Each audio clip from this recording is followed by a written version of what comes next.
dear students, how are you all? Hope you all are doing very good. Today students, we have to start a new chapter of class 8, which is chapter number 6 about reproduction. Okay, let's start the chapter. First of all, they have given you some introductory lines regarding reproduction. See, all living organisms multiply and produce their own kind by the process of reproduction. The process of reproduction is essential for the existence and continuation of the species. So, जितने भी living organism है student वो multiply करते हैं, अपने जैसे own kind of organisms को produce करते हैं by the process of reproduction, right. So जो रिप्रोडक्शन प्रोसेस है वो किसी भी पर्टिकुलर स्पीशीज के एग्जिस्टेंस के लिए, कॉन्टिन्यूएशन के लिए बहुत ज़रूरी होता है ऑन दी अर्थ. ठीक है, अगर आपका रिप्रोडक्शन का एब्सेंस होगा तो एक स्पीशीज जो है वो एक्सटिंक्ट हो जाती है. कुछ बेनिफिशियल कैरेक्टरिस्टिक्स हैं जो आपके पेरेंट्स से और उनके ऑफस्प्रिंग में ट्रांसफर होते हैं, किसके थ्रू, रिप्रोडक्शन प्रोसेस के थ्रू. एंड यही प्रोसेस आपका हेल्प करता है in the course of evolution also.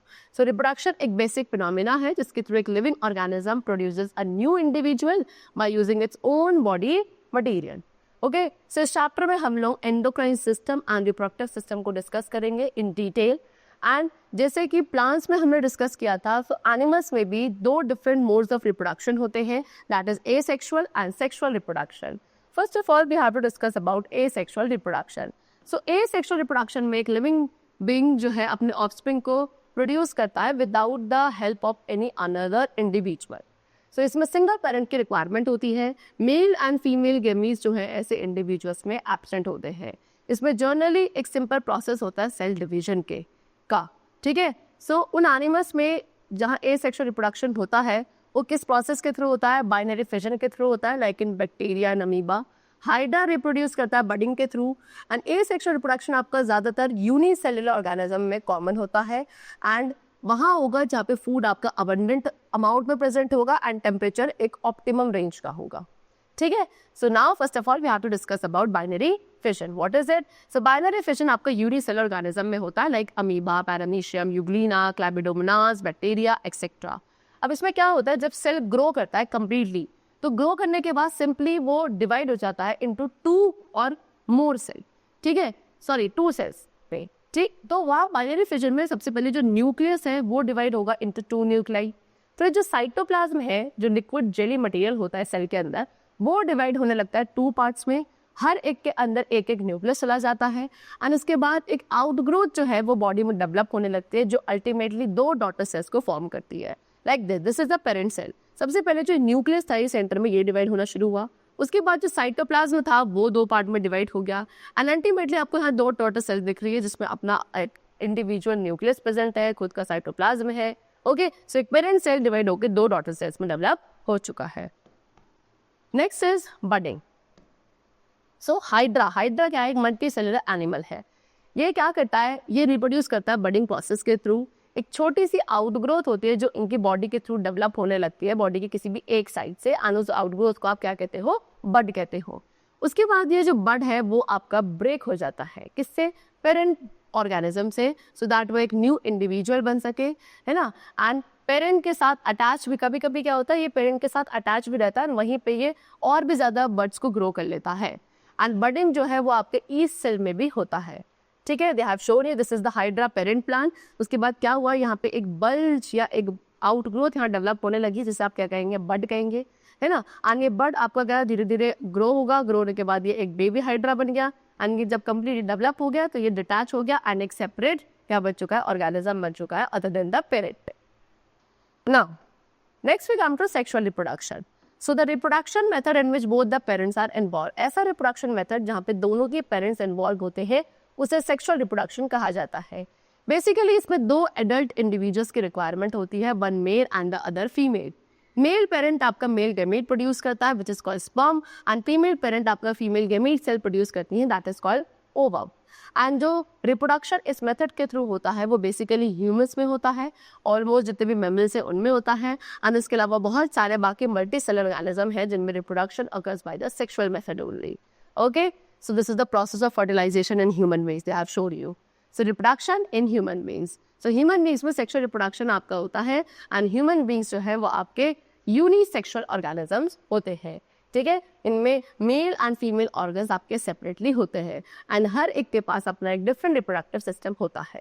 So first of all, we have to discuss about male reproductive system. They have shown you in this picture. This is the male reproductive system. So human male reproductive system के अंदर एक pair of testis होते हैं, 2 oviduct होते हैं and एक penis होता है. ठीक है, टेस्टिस आपके मेल गेमीज प्रोड्यूस करते हैं which are called sperms and millions of sperms produce होते हैं टेस्टिस के अंदर. स्पर्म्स काफी स्मॉल होते हैं इन साइज. स्पर्म में एक हेड होता है, एक मिडिल पीस होता है एंड एक टेल होती है. एंड स्पर्म एक सिंगल सेल है जिसके अंदर सभी एसेंशियल सेल कॉम्पोनेंट्स इंक्लूडेड होते हैं. Next we come to female reproductive system. So female reproductive system के अंदर स्टूडेंट एक पेयर ऑफ ओवरीज होगा, ओविडक्ट होगा जिसको आप फेलोपियन ट्यूब्स भी कहते हैं एंड अदर इनके पास क्या पेयर ऑफ यूट्रस होता है. ओवरीज क्या करते हैं, ओवरीज फीमेल गेमीट प्रोड्यूस करते हैं which is called egg and females में एक सिंगल मैच्योर्ड एग जो है वो ओविडक्ट में रिलीज किया जाता है by any one of the ovaries every month. And uterus एक बहुत बड़ा बैग या वॉर्म होता है जहाँ पे फर्टिलाइज एग डेवलप होता है into a baby and sperm की तरह ही एग भी क्या है, एक सिंगल सेल होता है. We have shown you this is ovary, okay, this is the uterus part and this is the fallopian tube which is also called oviduct. Now next is fertilization. What is it? The fusion of a sperm and an ovum in the first step of the process of reproduction. सबसे पहला जो step होता है in the process of sexual reproduction वो क्या होता है कि जो मेल एंड फीमेल गेमीट्स हैं that is sperm and ovum उनका फ्यूजन होता है एंड इसी फ्यूजन को क्या कहा जाता है, फर्टिलाइजेशन कहा जाता है. So as I told you, ovary जो है ओवम प्रोड्यूस करती है एंड वो कहाँ, ओविडक्ट में रीच पहुँचता है. वहाँ जो स्पर्म्स है वो आपके इस ओवम के कॉन्टैक्ट में आते हैं. कि हर कोई भी एक स्पर्म जैसे ही ओवम के साथ फ्यूज होता है तो ये जो फ्यूजन होता है ओवम एंड स्पर्म का to form zygote, that is called fertilization. So fertilization में जो न्यूक्लाई है दोनों का, that is ovum and sperm का, वो भी आपस में फ्यूज होता है एंड फ्यूज होकर वो एक सिंगल न्यूक्लियस बनाता है. And fertilization results in the formation of zygote and fertilization के बाद ही क्या, जाइगोट का फॉर्मेशन होता है and zygote is called the fertilized egg. ठीक है, यहीं से क्या एक न्यू इंडिविजुअल की बिगनिंग होती है. हर एक पेरेंट जो है इक्वली कंट्रीब्यूट करता है to the formation of a zygote and इस तरीके से एक जाइगोट के पास क्या होता है, मटेरियल्स होता है of both that is male and the female गेमीज.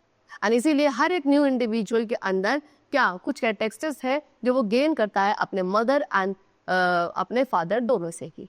ठीक है, लिविंग बीइंग्स में जो फर्टिलाइजेशन है वो आपका एक्सटर्नल या इंटरनल को किसी भी एक मोड से हो सकता है. ह्यूमन बीइंग्स में इंटरनल फर्टिलाइजेशन होता है. Okay, so now let us discuss about both the types of fertilisation. Number 1 external and the other is internal. So कुछ ऐसे एनिमल्स हैं लाइक फिश एंड फ्रॉग्स, यहाँ पे जो फर्टिलाइजेशन होता है वो बॉडी के बाहर होता है and this is called external fertilization. ठीक है, फीमेल्स जो है वो क्या अपने बहुत सारे एग्स को वाटर में डिस्चार्ज करती हैं and male discharge sperms close to the eggs and then the sperms क्या करते हैं, ये स्विम करके एग्स तक रीच करते हैं and then they fertilize over there. In the higher animals, अब जो हायर एनिमल्स है like lizards, crocodiles, birds, mammals, यहाँ पे जो फर्टिलाइजेशन है वो फीमेल बॉडी के अंदर होता है and this is called internal fertilization. Human beings में भी जो कि आपके मैमल्स होते हैं, जो जाइगोट है वो एम्ब्रियो में डेवलप होता है. कैसे? After repeated division in the mother's वॉर्म. उसके बाद एम्ब्रियो आपका मैच्योर करता है slowly within a period of 9 months and then it develop into a baby. ठीक है, सो इस तरीके से हम डिफरेंशिएट कर सकते हैं मेल और फीमेल को on the basis of appearance, stature, physique etcetera. लेकिन जो सबसे ज़्यादा डिस्टिंग्विशिंग फीचर होता है जो एक मेल को फीमेल से डिफरेंशिएट करता है वो होता है उसका रिप्रोडक्टिव सिस्टम. ठीक है, हर एक जेंडर के पास अपना different set of reproductive organs होते हैं जिनको आप रिप्रोडक्टिव सिस्टम बनाने के लिए कॉन्ट्रीब्यूट करते हैं. Next is development of a baby. So after implanting itself to the uterus, so क्या खुद को जो आपका वो एम्ब्रियो था वो जब एम्ब्रियो क्या यूट्रस में जाके इम्प्लांट हो जाता है, वहाँ पे एम्ब्रियो धीरे धीरे साइज में ग्रो करता है, उसकी शेप जो है चेंज होने लगती है inside the mother's warm.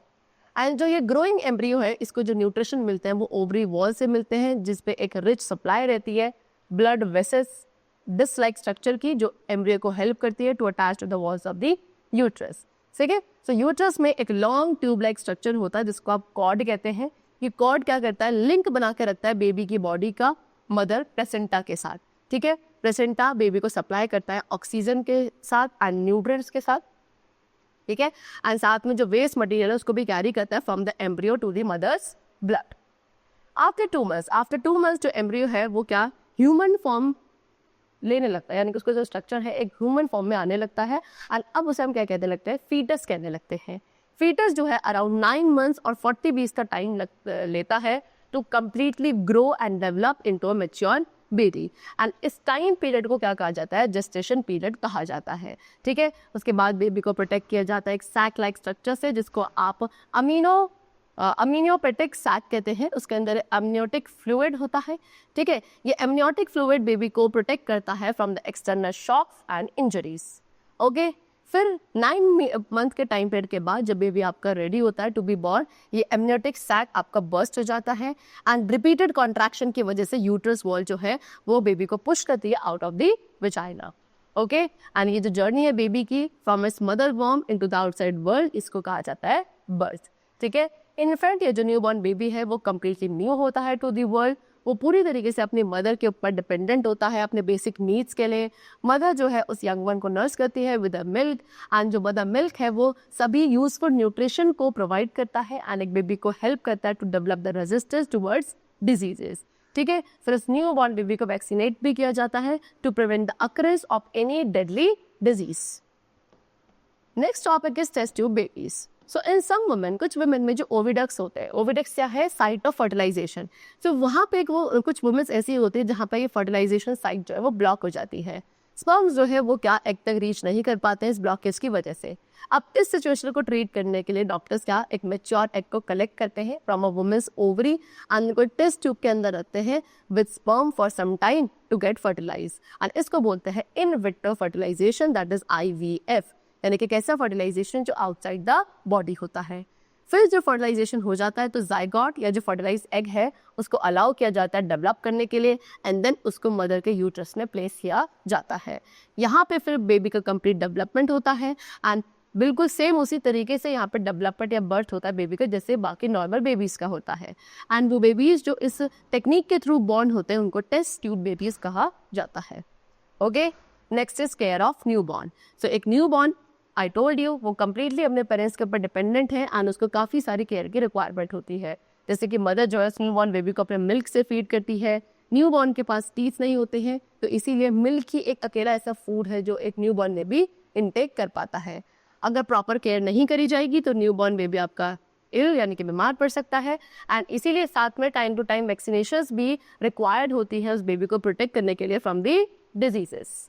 Okay, Now next we come to viviparous and oviparous animals. अब animals को स्टूडेंट्स डिवाइड करते हैं हम दो डिफरेंट कैटेगरीज में based on their mode of producing babies. Okay, and वो एनिमल्स है viviparous and oviparous animals. So viviparous animals वो एनिमल्स हैं जो अपने यंग वंस को बर्थ देते हैं। Example cow, cat, dog, lion, elephant, buffalo. Okay, human beings भी आपके viviparous होते हैं। ये एनिमल्स आपके अपनी बॉडी के अंदर एग्स को प्रोड्यूस करते हैं एंड बेबी उसी एग से डेवलप होता है आफ्टर फर्टिलाइजेशन एंड देन एक फुल ग्रोन ऑर्गेनिज्म की फॉर्म में they take birth. Next is oviparous animals. Oviparous animals वो एनिमल्स हैं जो एग्स को बाहर ले करते हैं। ठीक है, ये एग्स बाहर आने के बाद हैच होते हैं and then they produce babies. Examples birds, snake, frogs, insect etcetera. So ये एनिमल्स क्या करते हैं एग्स को ले करेंगे अपने बॉडी के बाहर की तरफ, फिर ये एग्स जो है इजीली विजिबल होता है टू अस। फर्टिलाइजेशन जो है बॉडी के बाहर होता है एंड जो एग्स है वो हैच होकर यंगर्स में डेवलप होते हैं।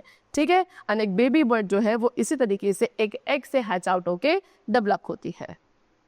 Next topic is metamorphosis. So try to observe the eggs of a frog in a pond during rainy season. आपको बोला गया है कि आप फ्रॉग के एग्स को ऑब्जर्व करने की कोशिश करें रेनी सीजन में जो पॉन्ड होता है वहाँ पे।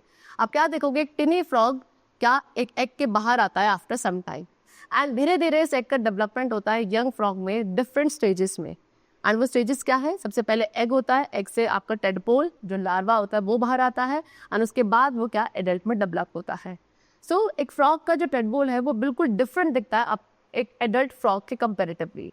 ठीक है, धीरे धीरे वो ग्रो करता है एंड डेवलप करता है, तब जाके उसकी जो शेप एंड साइज है वो एक एडल्ट फ्रॉग में आने लगती है। सो इसीलिए एक फ्रॉग की जो लाइफ साइकिल है वो आपकी 3 डिफरेंट स्टेज में कंप्लीट होती है, that is egg, tadpole and an adult frog. आपने देखा होगा सिल्क बॉर्म को भी, सिल्क बॉर्म की भी जो लाइफ साइकिल है वो थोड़ी डिफरेंट होती है। ठीक है, सिल्क बॉर्म के जो एग्स होते हैं वो भी पहले कैटरपिलर और प्यूपा में डेवलप होते हैं, फिर कैटरपिलर जो है वो बिल्कुल डिफरेंट दिखता है फ्रॉम द सिल्क मॉथ। ठीक है, एंड कुछ टाइम पीरियड के बाद एक सिल्क मॉथ जो है वो उस कोकून से बाहर आता है एंड ये जो डेवलपमेंट है लार्वा या प्यूपा का into an adult after many changes in the body, इस डेवलपमेंट को कहा जाता है मेटामॉर्फोसिस। एंड ये चेंजेस जो है कंट्रोल किए जाते हैं एक हार्मोन के through which is called thyroxine hormone. इसे कौन सिक्रेट करता है? हमारी बॉडी में ग्लैंड होता है थायराइड ग्लैंड, वही सिक्रेट करता है। ठीक है, मॉस्किटोज में भी लार्वा जो है it comes out of each egg when the eggs hatch. ठीक है, एंड 2 वीक्स लेटर ये आपके एनकेस्ड फॉर्म में डेवलप हो जाते हैं which is called pupa. And pupa की जो शेप होती है वो एक पॉमा की तरह होती है एंड धीरे धीरे ये प्यूपा आपका एक मॉस्किटो में चेंज होता है inside the case and after 1 week it comes out of the case. Okay, चलो, so the chapter is completed. I hope you all have understood the 2 basic modes of reproduction in the animal, that is sexual and asexual, and also the concept of metamorphosis we have cleared over here. I hope you all have understood them very clearly. We'll meet you very soon in the next class, and then take care and thanks to all.